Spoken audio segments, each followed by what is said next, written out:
James web மூலம் கண்டுபிடிக்கப்பட்ட கடலால் சூழ்ந்த ஒரு நிலவு. வாங்க அது எங்கன்னு பார்க்கலாம். நம் சூரிய குடும்பத்தில் உள்ள 7வது கிரகமான யுரேனஸ். இதை சுற்றி 27 நிலவுகள் சுற்றி வருகிறது. அதில் ஒரு நிலவான ஏரியன் நிலவின் மேற்பரப்பில் அடியில் தான் இந்த மிகப்பெரிய ஓஷன் நிறைந்து இருக்குன்னு கண்டுபிடிச்சிருக்காங்க. அது எப்படி கண்டுபிடிச்சானா, இந்த ஏரியன் நிலவின் மேற்பரப்பில் முழுக்க ஐஸால் நிரம்பி இருக்கு. அதுவும் இந்த ஐஸ் கார்பன் டை ஆக்சைடு நிரம்பி இருக்கு. இந்த கார்பன் டை ஆக்சைடு அப்படியே கேஸா மாதிரி விண்வெளியில பரவி இருக்குன்னு சொல்றாங்க.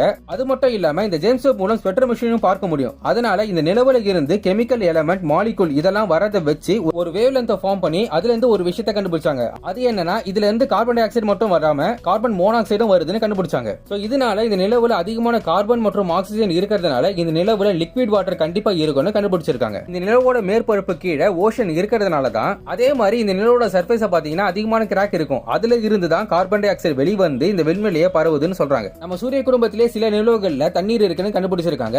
பட் உயிர்கள் இருக்கா கண்டுபிடிக்கல. அதுவும் கண்டுபிடிப்பாங்க கொஞ்சம் வருஷத்துல. பார்க்கலாம். நன்றி.